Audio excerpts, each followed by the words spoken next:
good. Mm. It was all stomach this time around. I'm fighting more of a stomach thing than anything else at this point, and that must just be where I'm at in the process. It's Yeah.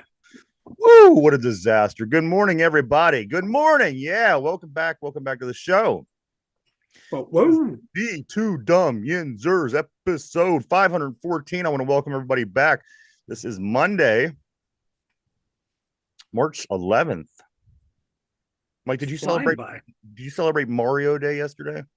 No, what's Mario Day? That's all the nerds. They celebrate March 10th because MAR and then 10 spells out I Mario. have never heard that in my Really? life. No, and I, I'm I like, think I'm a video game guy, I I would have never thought heard. that. I know like Yeah. May 4th is Star Wars Right. Day. May 4th be with Um, you and Mario November Day. 7th, if you play Mass Effect, is Mass Effect Day for N7. I know Pi Day's coming up, 3.14. Right. Never heard of Mario Day in my The life. Ides of March, The March Ides of 15th. March, history buff, yeah, with Julius Caesar. But you don't know Mario, huh? I don't know Mario Day. See, that makes you even weirder than the people that do, I think. I think it does. Good morning, people. Yeah, welcome back. It was a rough weekend. Um, I know Mike wasn't feeling well. Again, I had another bout with the whole stomach thing, and I'm just nauseated today. So I guess that's something to be thankful for. Yeah, I'm yeah, but thankful for nausea. there's we got some news coming up that's going to make you feel a whole lot better. I don't know. All he really has the penguin stink, and all right. I guess we have a couple of things here we could talk about, right? Just a couple good things. Omar Kahn, everybody. Anything, anything but standard here in Pittsburgh. Omar Kahn, everybody has done it again.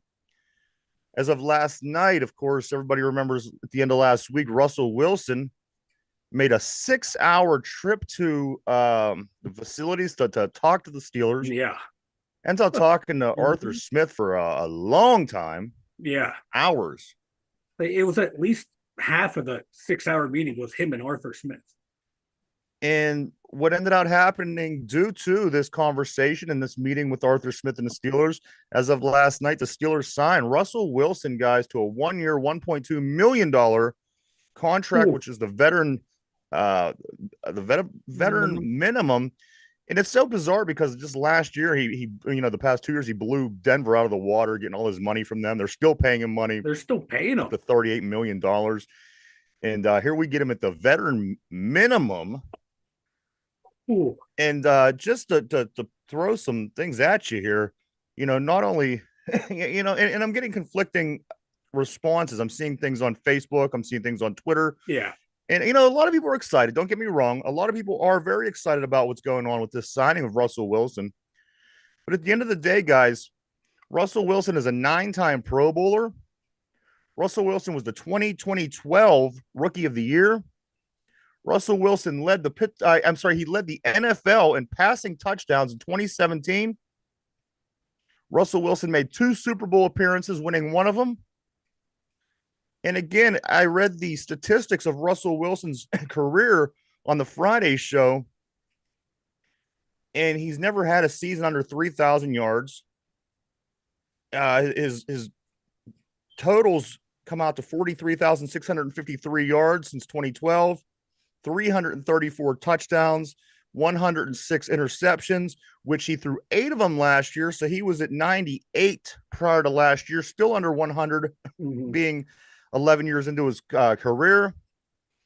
I don't see how this could be a bad thing. I see people that are kind of freaking out. Well, what about Kenny? What about Kenny? Well, do you want to win or do you not want to win? Yeah. Listen, you brought in, right. You bring in a veteran. This guy, he's been there. He's done that. We're going to win some football games this year, guys. We're going to score some points. And let's just say that, which I think he's going to win this quarterback competition because, listen, I can't imagine Russell Wilson. He had options. He could have went other places and started. But I can't imagine he would have talked to them guys for hours and hours. And at the end of the day, they said, well, you're probably going to be behind Kenny. I think that he's right. probably going to start, if not immediately, eventually. And putting Kenny behind such a player. Now, people are going to kill me. People are going to shoot me. People are going to put me on the cross for this. But you know what? to a quarterback that somewhat had a somewhat comparable career to Ben Roethlisberger's, guys. We're getting a Russell Wilson that may be comparable to Ben in his later state, which again, it wasn't the greatest thing in the world, but at the end of the day, it's better than a lot of situations that teams have going on out there. And if you go and you look at the possibilities that we could have brought in your Ryan Tannehill, your Justin Fields, Kirk Cousins, don't get me wrong, has a lot of good numbers, but pound for pound, when you stack their numbers up against one another, this guy that we got yesterday has the best career statistics out of everybody. It has the ring. He has the ring. It has the ring. And a lot of other things, as I mentioned. So I can't imagine why he's as close to that guy that we could possibly have on this team this year. Yeah. We always talk about you got to have that guy to have a chance in the NFL. You got to have that guy to win a championship in the NFL. You got to have that guy. This is the closest thing to that guy that we could possibly have this year, this situation, ahead of Kenny Pickett, which he hasn't had a chance to play behind a veteran and learn behind a veteran and learn behind a guy who, again, been there, done that. Rookie of the year, led the league in touchdowns, two Super Bowls, 9-time Pro Bowls. Guys, there is nobody better than Russell Wilson at this point to have in this particular position. You know, people say, well, I thought they committed to Kenny. Well, because they got a veteran to come in for 1 year on a league minimum to play and maybe teach Kenny. How's this a bad thing, guys? Yeah. It's not. It's not. And one very important thing, like you mentioned at the very top, like 1.2, 1.3 million is all he's counting against the salary cap. Right. And now you can go and, you know, that second we can round still pick, build and build. Yeah, and that build. second round pick that everyone's saying trade for Justin Fields. That second round pick might be what you need to get L'Jarius Sneed from the Chiefs in a signing trade contract. Now you have salary cap space to get your starting corner opposite Joey Porter Jr., get your tackle in the first round. This was a smart move because you're saving so much money in the salary cap. You can use that second round pick, get a starting corner, get your starting right tackle in the draft, and then build from there, still in free agency in the draft. It was a smart move, logical move. Yeah, Russell Wilson wasn't that great in Denver, but that defense was terrible around him. Now you come to the Steelers that have one of the better defenses in the league. You know, maybe not in yardage, but in points given up, they are one of the best defenses in the league. And you put Russell Wilson on this offense, you think it's going to score more than 14 points a game. You know, with a new offensive coordinator whose offenses scored, and you know, they were one of the top 10, top 5 scoring offenses when he was an offensive coordinator. Things are looking up for this team now. And, you know, with Kenny learning from a veteran, that can be the key. This can be a great year for Kenny to sit and learn from a veteran. Sometimes quarterbacks need that. And if he can't figure it out from Russell Wilson, then he might not be the guy. And if he can learn from Russell Wilson, maybe he can be that guy. So it's a win-win all the way around. It's low risk, high reward. Move all the way around. Kenny Pickett had to learn from Matt Canada and a couple of guys that, you know, that you never even heard of their name. This tandem of offensive coordinators that we ended up with. Now he's behind a veteran who has numbers and a resume. A Hall of Fame resume. That's going to land you in the Hall of Fame. There's no two ways about it. And look at this. We can still play to win as Kenny learns. Yeah. It isn't like we're going to have to go through all these terrible hard times with Kenny in some situation. Don't get me wrong. He was semi-successful. I'm not going to shit on Kenny, but to be honest, we are acting like a real football team. Omar Kahn and company managed this like a real football team should. This is the way that you should handle your things. You should bring in a veteran. You shouldn't throw this rookie into the wolves. You obviously seen season 1 that wasn't going to turn out well. You could keep doing it over and over and over again until you deem him a failure. Or you could bring a veteran in, win along the way, have Kenny play behind this guy who, again, he's a Hall of Famer. Guys, he's short of Ben Roethlisberger, but I got to tell you, at the end of the day, you know, his 9 Pro Bowls. The next best thing. His 9 Pro Bowls was more than Big Ben's 6 Pro Bowls. And at the end of the day, I'm not saying that he's better than Ben, but out of all those possible guys, possible guys. Oh, I'm sorry, I was laughing at Brian's comment. Justin Fields, Kirk Cousins. There's nobody that I would rather have here than Russell Wilson. You could say, you know what? He had a terrible time in Denver, But did he really have a terrible time? Yeah, the team wasn't that He good. didn't. You know what? And that team wasn't that good prior to Jay Payton and Russell Wilson getting there. That team's kind of been a disaster for a while. Again, the past couple seasons, listen, he threw for 6,000, over 3,600 6,600 yards over the past 2 seasons. I'm sorry, 6,600 yards over the past 2 seasons, over 40 touchdowns and 19 interceptions. You know what? That's not a bad, for what it is. You would think the way that people were talking about the time he had in Denver, he wouldn't reach 3,000 yards. You would have figured he would have had less touchdowns and interceptions. He had 3,070 yards last year, 3,524 the year before, 26 touchdowns, 16 touchdowns, and then the interceptions were 11 and 8. Yeah. Comparable to the rest of his career, it's not that far off. Guys, just prior to that, the 3 seasons prior, when his team in Seattle wasn't any good, he had 3,000. He had 25 touchdowns, 40 touchdowns, and 31 touchdowns in his last 3 years with Seattle on a team that was deemed not that good, where he wasn't playing well. He was a problem. Guys, 25, 40, and 31 touchdowns in those last 3 seasons in Seattle. Where can you find something that compares to that? Yeah, and like that 1 year in Denver, his first year in Denver, when Hackett was the coach, and I think they were getting ready. They were trying to lure Aaron Rodgers to Denver, and Russ became their backup plan. So he was set up for failure immediately from there. They bring in Sean Payton. Sean Payton really didn't want Russell Wilson. So even in that bad situation, he didn't put up that bad of numbers. 2022 was probably his worst year as a pro, at least passing wise, percentage wise, or completion percentage. It was 60%. But then this year he rebounds to above his career average. 66% passing completion percentage. That's pretty damn good. Touchdown interception ratio was good. He's not the quarterback he once was, but he can still play. He can still win in this Again, league. would you want a Ben Roethlisberger at the end of his career, or somebody that never had the career that Ben had? Yeah, and I'm not paying 25, 35 million a year for what's his name, Kirk Cousins. I'm not paying that kind of money for him, because that's going to hinder you building the rest of the roster. It's right here. You can build a solid team around it. It was the best move that Omar Kahn and company could have made. Again, with what you're getting for us, very, very small amount of money. You take the rest of the money that you make from clearing up spaces. Again, we're going to go over the guys that we cut over the weekend. We're going to go over all these numbers. And for what we got and the money that we paid and the amount of space left for us to build this team, which there's a lot of areas that we could certainly work on. Again, at the end of the day, this puts us in the best position to win football games as we prepare Kenny Pickett to move forward. I kind of, I semi-agree with Brian on the board. He doesn't pass between the hash marks, but there's something very, very fishy about that team last year in Denver. I watched a couple games, and early in the game, it was very Kenny-like. It was just these dink-dunk, dink-dunk, dink-dunks out of the backfield. But when it came down to the fourth quarter and Russell Wilson had to start throwing the ball all over the field, guess what? He threw the ball all over the field. He made comebacks. He won football games with his arm. Again, I think with the resume that we're bringing in and what we spent to get it, that clears so much other stuff up. There's no ego with this guy, as far as I know. These problems in Denver. He's a weird guy, but you know what? Who cares? I don't care. Like he can still win in this league. Do I think this team's going to make it to a Super Bowl? No, but I think they could have a decent run in playoffs. Right, guys.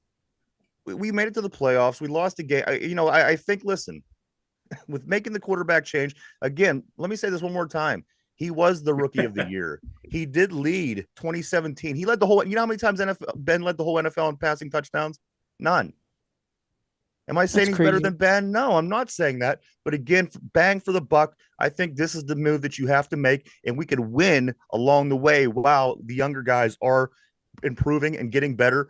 And again, who did Kenny have to learn from in his first 2 years? Matt Canada. Now he is a veteran quarterback who's been there, done that, did all these things, and is going to walk into the Hall of Fame in 5 years after he retires. There's no two ways about it.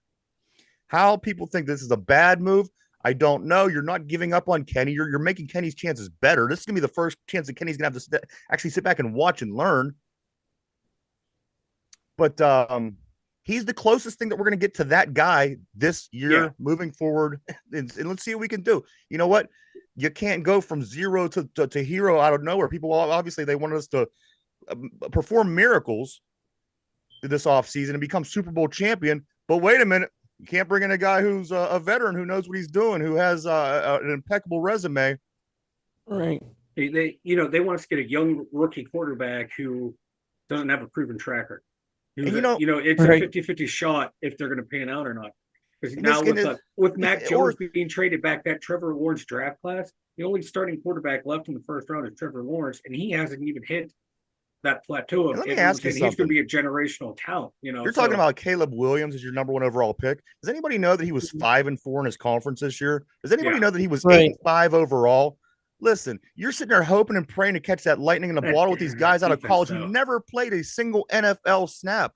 Mind you, this guy, one more time, and I won't say it again, was Rookie of the Year. He led the league in touchdown passes in 2017, 9-time Pro Bowler, and 2 Super Bowl appearances, winning 1. Is he the best ever? No. Is he Ben Roethlisberger? No. But where we're at right now, this is the best bang for the buck. Yeah. He plays in front of Kenny. Kenny learns. We can win along the way. We make dude, listen, free agency starts in 2 days and in about 6 hours here, guys. Well, legal tampering starts in a half hour. So what I'm saying is, listen, we got that working for us. Omar Kahn proves he doesn't sit on his hands. He's going to make moves in the free agency. We have the draft coming up next month. Guys, we are in a better situation than we were this time last year. Say what you want, argue what you want. Tell me that the guy is 35 years old. You know what? It is kind of but the first thing that pop into my head, we had 2 35-year-olds both wearing Walter Payton Man of the Year patches. But you know what? It's still a better situation than we were in last year. And at the end of the day, who expected this team to be in a Super Bowl next year? I don't think anybody did. And if you're not now, then you know what? Not much has changed then, right? Right. And like there's still a lot of movement to happen too. Like you said, free agency starts officially on Wednesday. Tampering period starts here at noon. So we might see a couple signings, not official signings, but unofficial agreements start trickling through here towards the end of the show. I'm just excited to see what Omar Kahn has cooked up. I know we talked to the center that Buffalo just released. I think he's going to end up going to Jacksonville. Is that right, Derpy? Jacksonville? Yeah. Yes. Yeah. Morse is going out there. I would like to get him, but there's still some other guys, and we might take a look at. So, but like I said, you're paying your starting quarterback salary for this year between Kenny Pickett and Russell Wilson is like $5 million. So that gives you a lot of flexibility to plug a lot of holes on this team. Maybe go get an actual high-end free agent. So, and that's one of the things too that's exciting about this trade, or this signing is you didn't blow the salary cap on a quarterback. Right. This is Omar. Omar, listen. So far, thank you, Denver. What you've seen last year come from Omar Kahn, and so far what you see this year, I'm not disappointed. I've seen nothing but moves. I'm very satisfied with him so far. I can't wait to see what he does this week. I can't wait to see what he does next month. Guys, it was daylight savings over the weekend, which means one thing. That means we are 1 hour closer to free agency. That's right. Free agency starts Wednesday, 4:00 p.m. officially. As Mike says, you're going to see more and more things happening as I've been seeing on my television all morning. We're going to get to that in just a moment, guys. I do want to talk about some of the Steelers moves that we did make over the weekend, the past few days. Of course, Mike was talking about the center from the Buffalo Bills, Mitch Morris. He is talking to some other teams, so I'm not sure if that's going to go down. But also the Super Bowl winning center from the Rams, I believe, is also scheduled to come. A few other people like this. Over the weekend, Patrick Peterson was cut. Keon O'Neal let go because of a failed physical. Allen Robinson let go. Levi Wallace excited for a new team. So we do have guys moving. We have guys preparing to move. Breeden Fehoko would seem to be the only guy that caught a deal. Yeah, he came back. Players moving around. He signed to a 1-year deal, which I don't even know if he's seen the field last year. Did he? He did. I went back through and Craig Wolfley, Steelers, he does color commentary. He, former great offensive staff for the Steelers. He loves the way Fehoko plays. He said he's just a great run stuffer. So I like that. I like that move. Cushenberry. I forgot about Cushenberry from Denver, Brian. Good call. He's high up on the list of top free agents. Deontay Johnson linked to a couple different teams in trade talks. He's linked to the Buffalo Bills and the Arizona Cardinals. You don't get a second for him, don't trade him. I think he's on his way out, but that's just me. We'll keep our eye on that, along with all these other things going on, guys. As far as the Steelers compensatory picks, Mike, they did not get any. Yeah. This year, the Rams and 49ers led the way. They both get 5. And then there's a long list of a dozen other teams on top of those 2 teams who do get the picks as well, Mike. Yeah, how active we were in free agency and how well our guys played and how a lot they played, it was no surprise. Yeah, I agree. Like Omar knew what he was doing. I think he said, yeah, we're not planning on getting any compensatory picks. It kind of sucks, but that's a good thing. That means the guys you brought in performed really well and played. Judge Judy, Jerry Judy, wide receiver, goes to the Browns over the weekend. A lot of people are excited about that up in Cleveland. Mac Jones is, of course, what Mike mentioned earlier. He went to Jacksonville for a 6th-round pick. Mac Jones, the former New England quarterback. Patrick Queen being linked to the Dallas Cowboys at the moment. That's just a rumor as we speak. Don't know how that's going to play out. Baker Mayfield, he signs a 3-year deal with Tampa Bay as of this morning. He's coming back and will be the Tampa Bay Buccaneers quarterback for the next 3 years. Congratulations, Baker. It's like we've been big fans of Baker. I like Baker. I did too, man. Like in college, and then when he came out up to Cleveland, he had that swagger, the way he played. He's a Brett Favre style. I have always liked the Brett Favre style. Yeah, I like that style of quarterback. Also, guys, the couple other news around the league as of this morning, I'm seeing T. Higgins is requested to be traded. Yeah, I just saw that. So now you got Tyler Boyd probably leaving. You got T. Higgins trying to get out of there. It's going to be interesting to see what these guys could throw together in Cincinnati when Joe Burrow comes back healthy next year. So that helps. He'd be like, he's going to be like, Jamar, what happened to the guys? Yeah. History repeats itself. Like, wouldn't it be funny if like Joe Burrow was like a 1-year wonder? Well, that'd be great. Right. It would be great for us. Yes, it would be fantastic. It would be great. But it's looking like an injury-prone guy of like the what if. The Chiefs re-signed defensive tackle Chris Jones. They agreed to a 5-year, $95 million guaranteed contract. Good for him. I didn't see him leaving there, to be honest. No, but that frees up L'Jarius Sneed, baby. Make that call, Omar. See if you can get a contract worked out. Some rumors. Saquon Barkley, Mike, your boy. Yep. He's linked to a lot of Philadelphia Eagles talk. I'm loving it because Giants fans are within the division. I think would be interesting because Giants fans. I find the Eagles very uninteresting, and I find the NFC East very uninteresting. Yeah. So I think a little bit of this could be good for that division. It would, create some people say, "Oh, there's a lot of great rivalries there." I just don't feel it with those teams. It doesn't feel like a true hatred. The thing is, you're from such a good rival division. Your team is from the division that has great rivals. Yeah. Everything else just feels minimal. It doesn't feel like when people say like the Saints and Falcons are a rival. Right. What? If you grew up with that, it was probably a big rivalry, and that's something. I just don't feel it. Like everyone feels like Pittsburgh, Cleveland. Also, Fletcher Cox announced he's going to retire. We spoke a little bit about him the other week where he said he would love to come play in Pittsburgh before he wrapped it up, but he decided to over the weekend call it quits. He will be retiring. So that Eagles team, man, they're losing. They lost 2 great players. They are losing a lot. Those guys can still play. I think that team, you know what? I couldn't wait for this. I don't like Philadelphia. I never liked the Eagles. They had a nice little run there. I think it's falling apart. Going to start falling apart. So here you go, guys.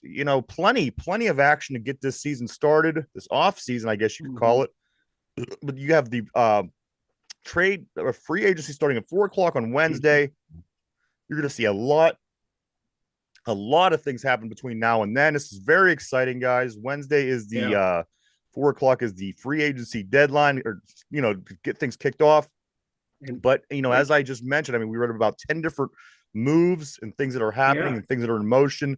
And I think that you're going to continue to see these things as the week goes on, guys. So very, very exciting week for the NFL. Yeah. And there's been chatter too online that the Bears might trade out of that number 1 spot. Really? They might hold on to Justin Fields and see if they can get a generational, trade package back. Kind of like when Dallas traded who was it, Herschel Walker to the Vikings, get one of those type packages. And that's the big. They really buzz thought on we were going to Twitter. bite. They thought we were going to. They thought they were They going to thought we were going get to us get at least a second for him. Now, like, God, you might be able to get him for a 6th round pick. Like they really thought they were gonna pull one over on us. You know that they thought that we were gonna fight. Yep, get us back for that that trade. Chase Claypool. Yep.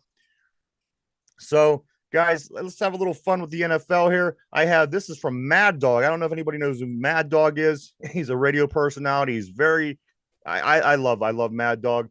This guys is the top 5 suffering NFL fan bases. Guys, would you guys like to participate to try to figure out who the top 5 suffering NFL fan bases are? Yes. Let's go from 5 to, I'm going to go from 1 to 5 because I think this is interesting the way that this is. Guys, number one, the most suffering NFL franchise, according to Mad Dog, and I really respect what Mad Dog has to say. Number 1, the Cleveland Browns. I don't think anybody, anybody could deny, argue anything against that.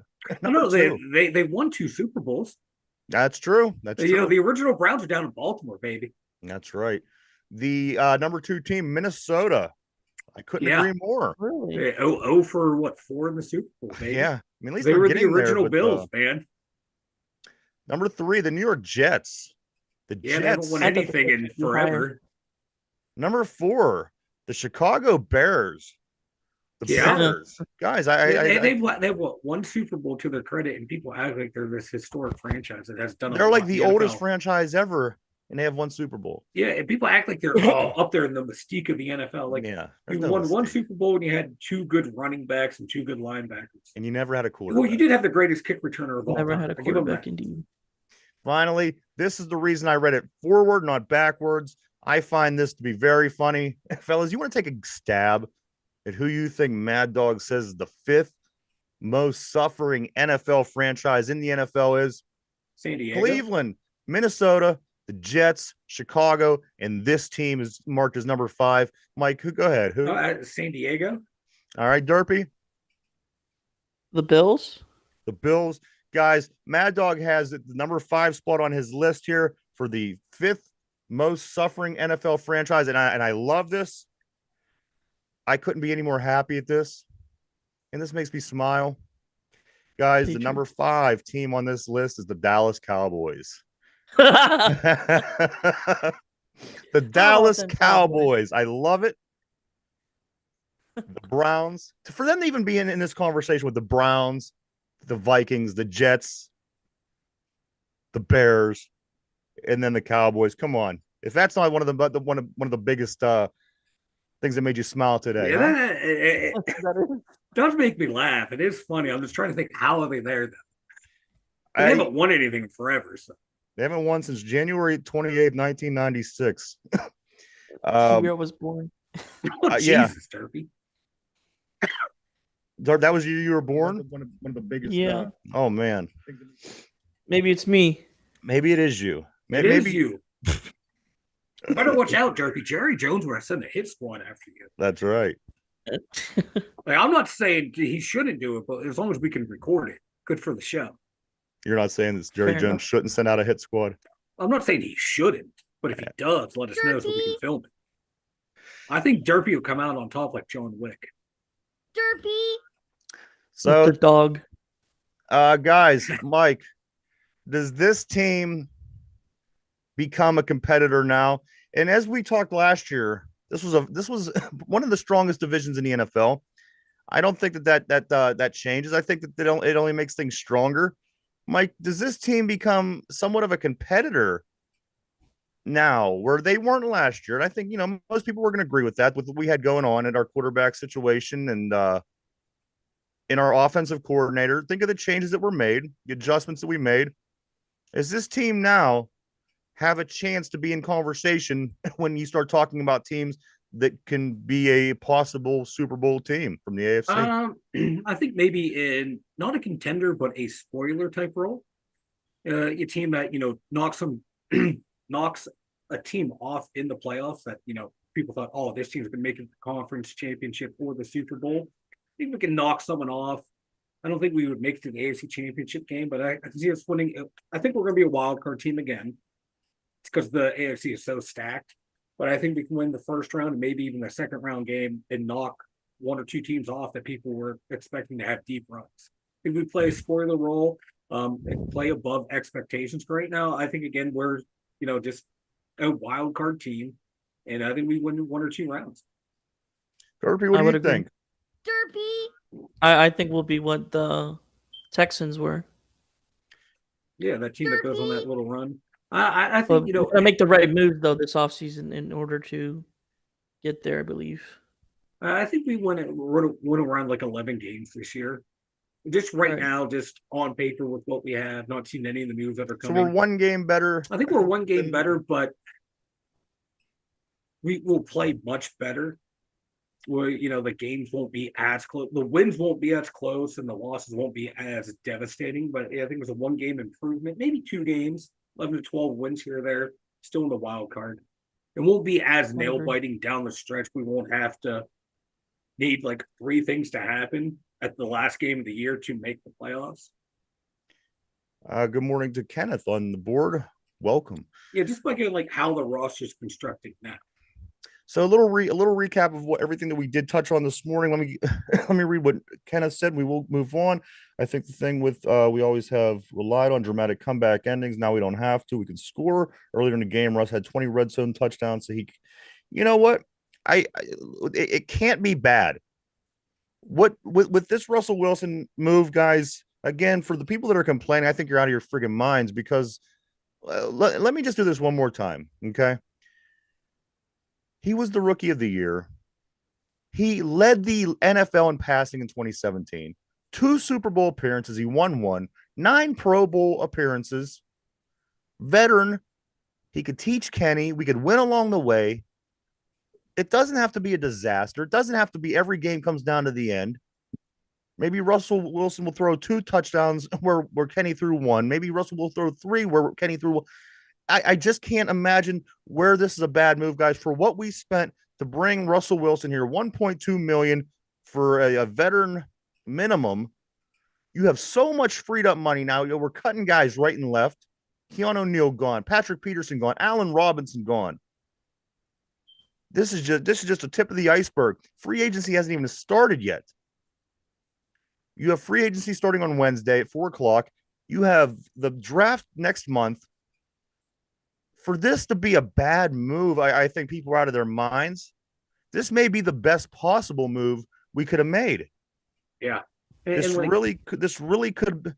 And Mike, and I mean, 9-2 in one score could have easily, but it wasn't. But the fact of the matter is, this team found a way with what we had to be 9-2 in those games. So now with a better quarterback, another season, you bring other players in, you bring new guys in. I think we're better than an 11-win team, as you stated earlier. With 11 wins, I think that it's crazy to think that we're only going to get 11 wins. And listen, like Kenneth said, those 20 touchdowns in the red zone, I didn't realize that's how proficient he was. That's huge right there. He's late. He's late career Russell Wilson, the same way you would look at late career Ben Roethlisberger. Is he Ben? No. Is he good as Ben? No. But at the end of the day, he's going to walk into that Hall of Fame in Canton, Ohio after 5 years is up when he leaves the league.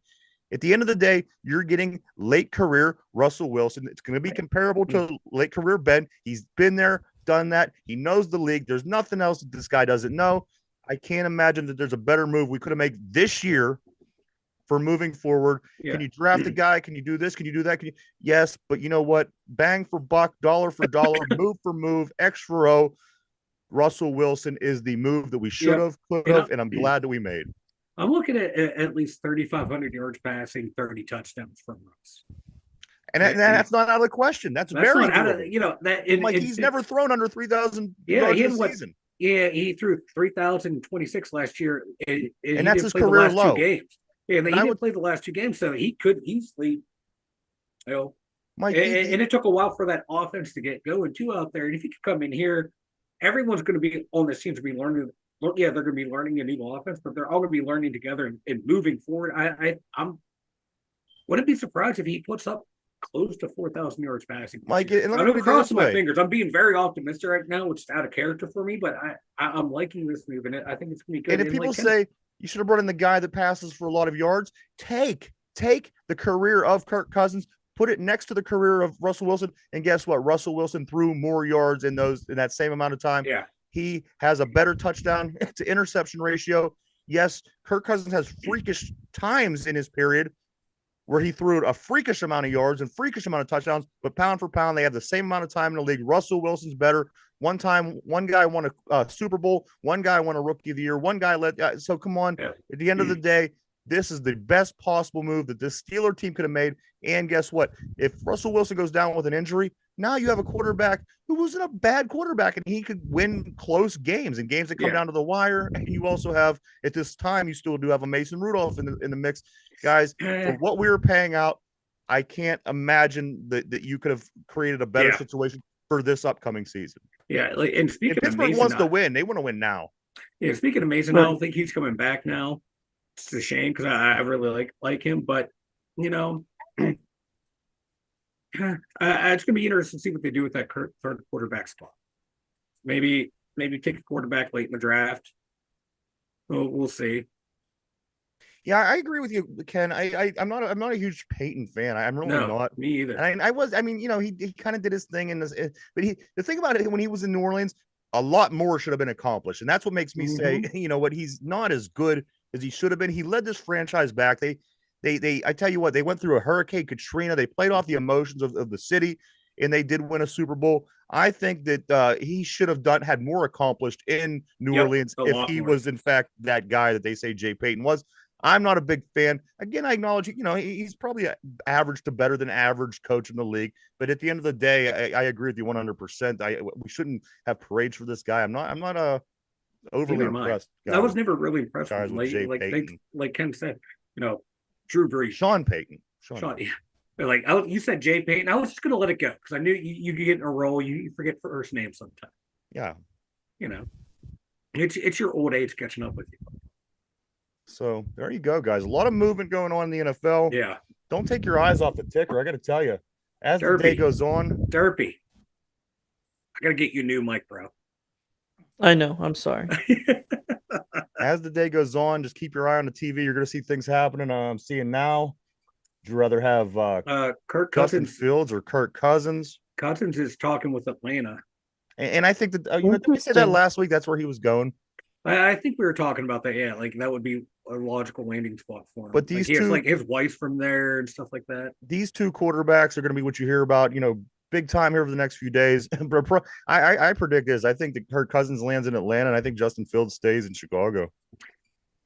I agree. Yeah, because I don't think anyone's going to make that trade for Justin Fields. Like, I would hold on to him if there's more draft Caleb Williams, hold on to Russell Wilson. Hold on to Justin Fields. How many times do you see quarterbacks get hurt? Your number one gets hurt. Your number two gets hurt. Oh, we need another quarterback. Our third stringer isn't ready yet. And you're going to throw trade deadline's week 8. Williams into the Wolves. It might get moved back to week 10. You think he's going to do okay in the NFC North? And he finished 5-4 in the SEC or in his conference. His defense really let him down this year. Hey, but he made some at the end of the day plays. The thing is that, like, with you don't think Chicago's going to let him down? You think Chicago's going to rally around him? They're going to win a lot of football games and be good. They're building a nice defense. They've never been good. The thing is with Caleb Williams, like if he can hit his ceiling, he can be a damn good quarterback. But if he doesn't, it's going to be rough.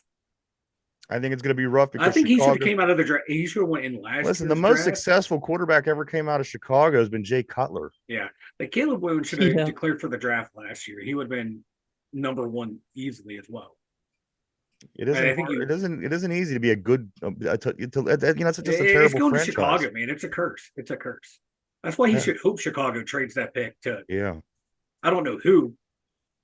I think Drake May is going to be New England's quarterback of the future. Right. I think he's going to be a bust too. I'm not. Dude. He's a good quarterback though. I don't see it. I mean, he's very inaccurate. How many North Carolina games did you watch, Mike? I've seen so many. I watched film breakdown, man. He's just not. So you just watched the film? I've been watching it for 3 years. I've been watching ex-quarterbacks break down film. They say all these guys need a year. But you haven't watched them play. You don't know what you're talking. You have to watch them play. Watching the film breakdown, watching guys break down his game. I understand what you said 9 times, but I'm saying you never watched them play. I watched them play. They broke down his play. You do take so basically you took the highlights and listened to what they No, I told don't want. I don't watch the highlights. in the, They in the did a whole narrative that they game, gave you. and then You watched- took no, that, they and were that's like- what you and that's what they're you breaking believe, down his and that's mechanics. fine. Yeah, And that's I'm fine listening to because experts. because he's a terrible quarterback and he didn't I do didn't say it was anything in terrible, college. No, I said there's flaws in his game. anyway, There's so flaws in if you're Caleb gonna- Boone's. There's flaws in Jaden Daniels.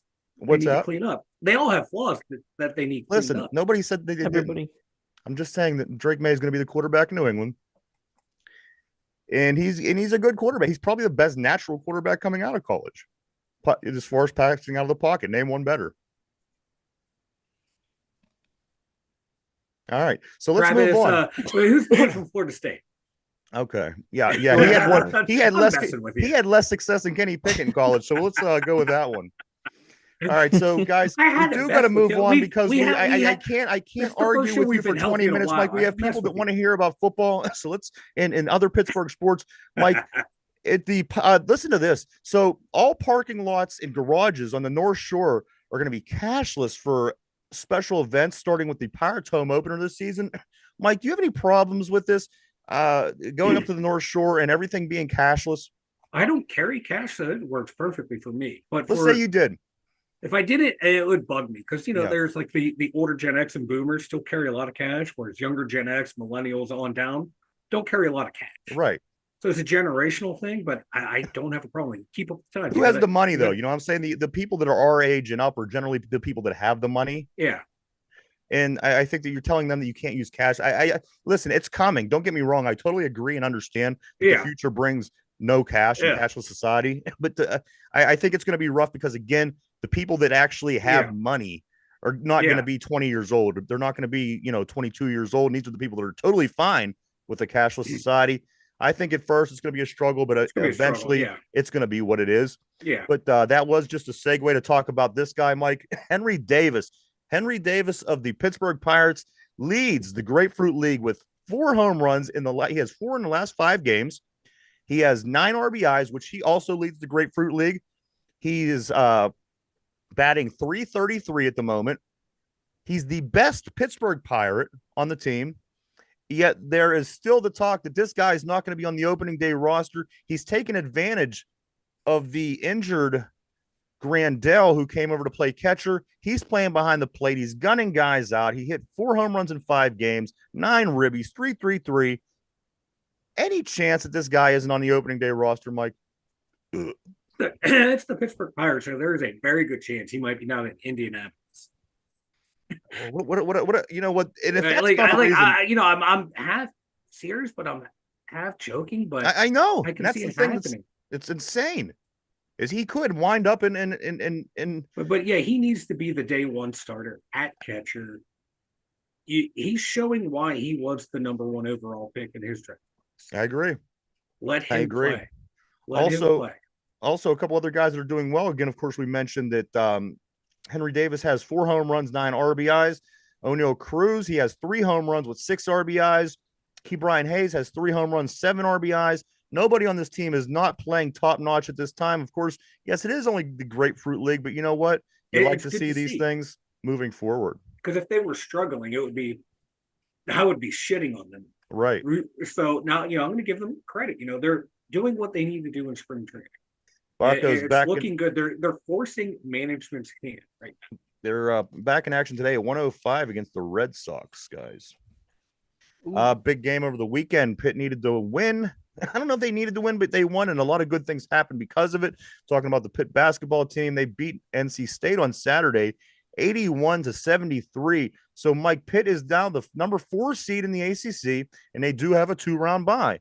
I thought that not getting the 2-round bye would be the best case for them, but you know what? They earned the 2-round bye. They're the number 4 seed. Yeah. They'll play Thursday at 2:30. The ACC tournament starts tomorrow. So depending on what happens tomorrow and Wednesday, we'll see who Pitt will play on Thursday. And this is also, Mike, the highest finishing position since joining the ACC for Pitt. Pretty cool what they've accomplished.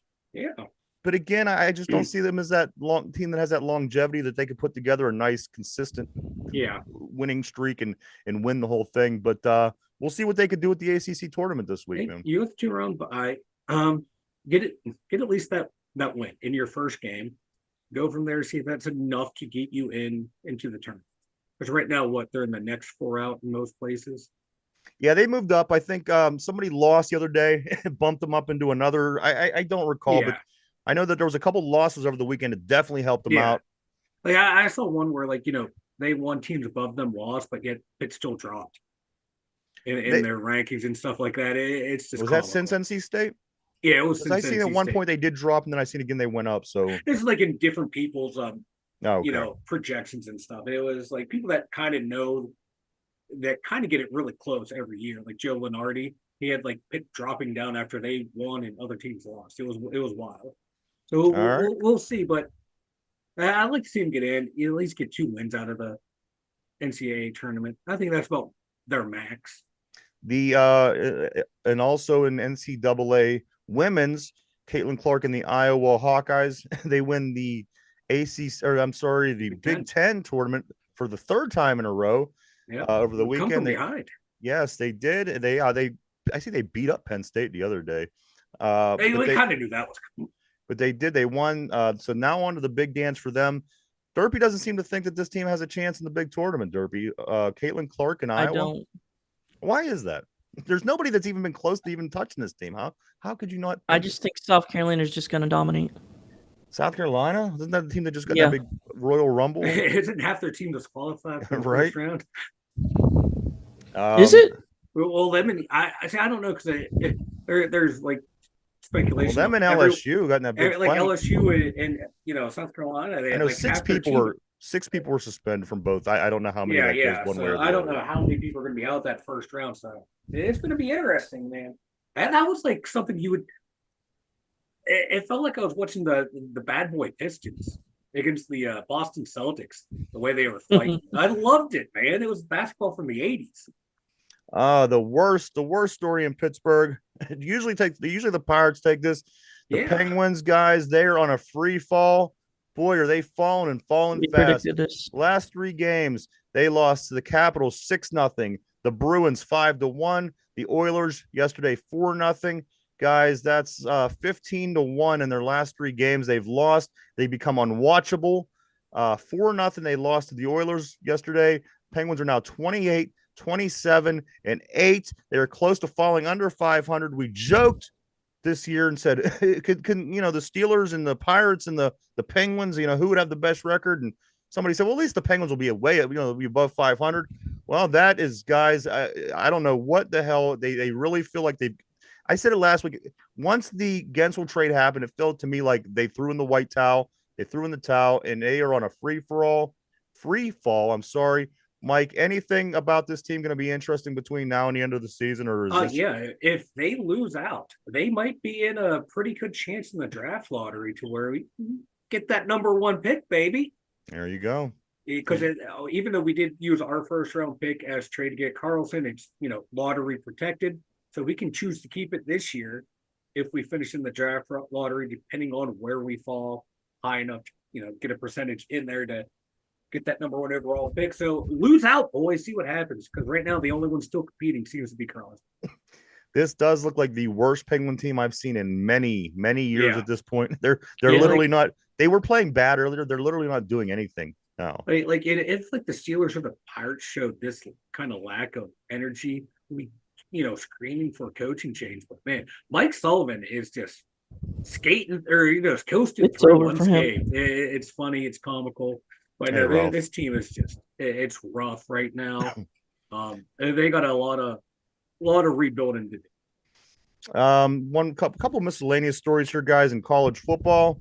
Did you see this? The former USA and Vandy quarterback recently revealed his name was Mo Hassan. Formally revealed that he was approached by Italian mafia and was offered $300,000 to fix a game. Also said the mobster told him that almost every game in the SEC is rigged. The mobster goes on to name guys from the SEC and Alabama that Hassan did not mention because the guys were in the NFL now. Mike, does this hold any weight? Should people take this serious? And if they should or shouldn't, why? If it's the SEC, they should take it serious. If Mo Hassan turns up missing, right, and found somewhere, I will start taking it seriously. Yeah. If not, Mo Hassan's just trying to capitalize on everyone's conspiracy theory that everything is like that. Oh, how does this benefit Mo Hassan by saying I this? don't know. Okay. I haven't thought that Save far his ahead.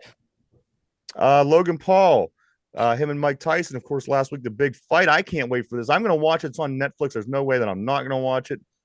Logan Paul, you can't tell me I can't beat Mike Tyson, bro. He's old. He's old. He goes on to say, Mike Tyson says, I started him on his boxing journey on the undercard of my fight with Roy Jones, and now I plan to finish him. I don't know. Take Tyson off his medicine. I don't care if he's 100 years old. I think Mike Tyson wipes the floor with this guy. What do I you hope think? he does. I hope, I hope he does too. And Paul is using the he needs to learn from Jake Paul how to cut a promo, because you don't want to say your opponent's old and then you get your ass beat, because then you're the guy who got your ass beat by an old man. So if you say he's been around a long time, you use euphemisms by it, then you get beat by the grizzled veteran. You don't get your ass beat by an old guy. That's just Why don't you go common tell sense. everybody about the website, man? the2dumyinjers.com. Over there we got our merch store, we got our links to all of our social media, blog up there. If I am ever healthy over the weekend, trust me, the blog will be updated. But no, I have not been healthy in 2 months over a weekend. I get every freaking sickness going around, so hopefully this weekend it will be updated. So yes, the2dumyinjers.com. Maybe the blog will be about my health issues. Yeah, we want to hear about your stool and your vomit, by all means. Oh, I can talk about 45 minutes about that stuff. All right, guys. So here's what we're going to do. This is such a big Russell Wilson day. Everybody I think most people are pretty excited about Russell Wilson, about us bringing a Hall of Fame quarterback into play some football here. Ooh. So what I'm going to do, guys, this is going to be a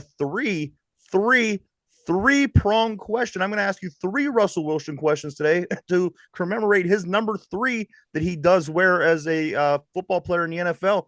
Guys, we're going to ask you 3 Russell Wilson questions for trivia today. What do you think about that, Mike? Let's do it. All right, Derpy, are you ready? Steeler Nation, let's ride. All right. Here we go. First leg of the Russell Wilson trivia questions. Here we go. Which round was Russell selected in the 2012 draft? Which round was Russell Wilson selected in the 2012 draft? Go ahead and think that over for a moment, guys. We're live every day, Monday through Friday, 11 a.m. to 12 p.m. right here.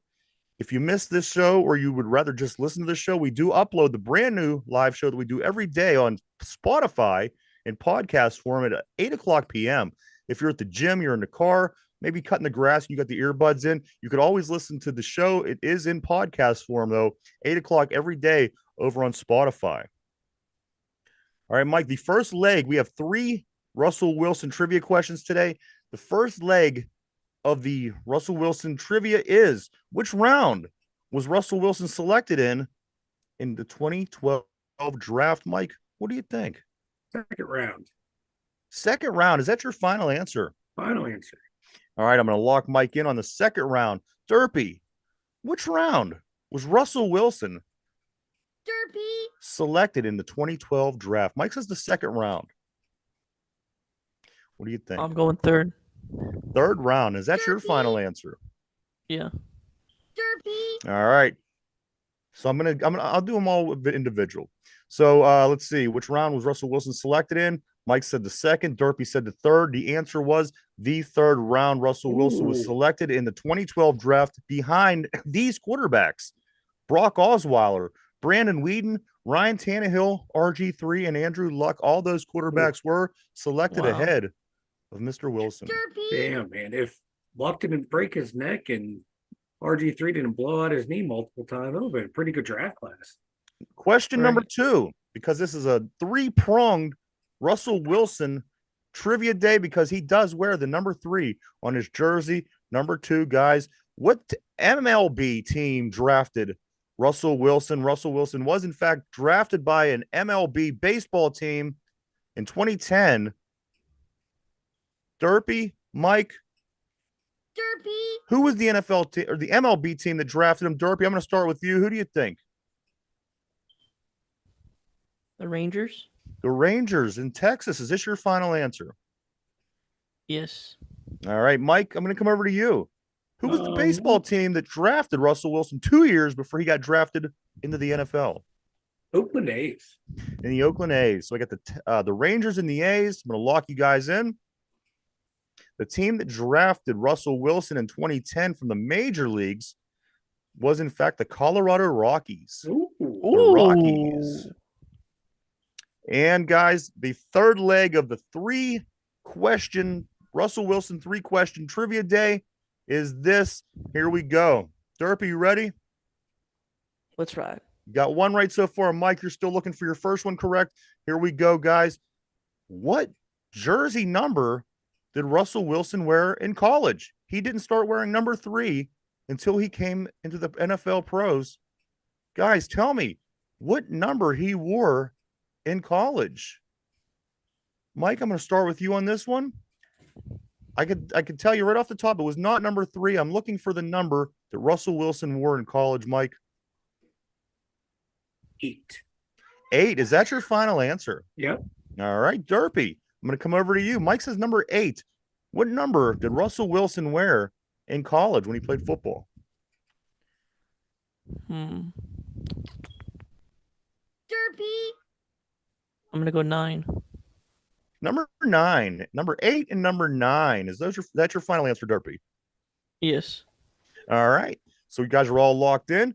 The third question on this 3-legged Russell Wilson trivia is, what number did Russell Wilson wear in college? 8 and 9 were the numbers picked. Number 16. Ooh. Number 16 was the number that Russell Wilson wore in his jersey in college and NC State. But so we're learning, guys. We don't know everything about this guy yet, but you know what? Day one of him being a Pittsburgh Steeler, we're learning a little bit. We are all excited. No two ways about it. Mike, anything before we start to get ready to wrap up? Anything on your mind? I am somehow my camera lost me. There I am. Like you said, T. Higgins, might be traded. I was just reading on Twitter, X, whatever you want to call it. And they might be able to get a first-round pick for him, which is insane for a wide receiver being traded for a first-round pick. That Bengals team is falling apart fast. I hope it happens quickly. I like to see it. I love to see it, guys. Everybody likes to see this Bengals team struggle. It's going to be nice next year if they have nothing, because you know what? They had nothing this year. If their quarterback was out, now bring their quarterback out and him have nothing to throw to. I'm just wondering what happened for him to request a trade. Derpy, what about you, man? Anything extra on your mind? Steeler Nation, let's ride. And Omar coming. I agree. It's Omar's time to shine. I love this. I do also want to say thank you, everybody, for checking us out. We appreciate each and every one of you. We wouldn't do it without you. Everybody on the board, as always, we do want to say thank you, guys. You guys are always keeping things interesting here. I gotta catch this one comment I see about Jake Paul. Mike Tyson, like you said, Ryan, will wipe Jake Paul. But of serious entertainment. Yeah. I mean, that's it. If it's a fight, I think Mike Tyson wins. If they, if it's whatever this entertainment form is nowadays, where it's not really. I renege. I take back what I said. I don't know if Mike Tyson's going to win just because I don't know what to expect. Yeah. If it was a straight out fight and these two dudes went out and did what it is that Mike Tyson does, I think Mike Tyson kills him. But being that it is more than likely an entertainment form, I mean, is it going to be in a boxing ring? Is it going to be in an octagon? I mean, does anybody even know the details? I think it's going to be in boxing ring, but like you said, is it going to be pre-planned? Right. Hey, Tyson, pull your punches. Yeah, I was watching some video, man. They were showing Tyson doing boxing drills. Dude, he was killing. Yeah. And compared to Paul doing his right next to him in the split screen, I mean, he looked like he would murder this Jake Paul. But who knows? That's a good point, Ralph. I do thank you for that bringing that point up. Like we were talking about last week when we were sort of talking about, like, Jake Paul wants to take this stuff seriously, and Oscar De La Hoya was like, he's like, I think this fight's stupid because Jake Paul wants to take it seriously. Take it seriously. He's like, you have talent. Oscar De La Hoya, one of the greatest boxers of all times, it says, hey, you have good potential at this. You have talent. Take it seriously. Take it seriously, dude. Start an actual, boxing career. But, that will hurt his brand if he starts racking up losses.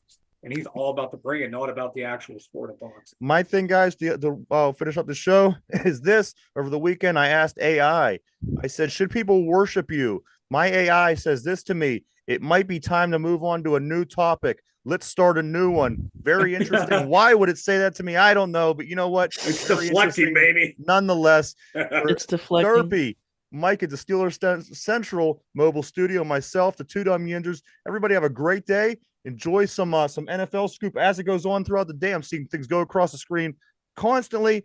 Enjoy. Keep up. We'll be back tomorrow to talk all about it. Have a great one for the Two Dumb Yinzers. We'll see you tomorrow. Bye-bye.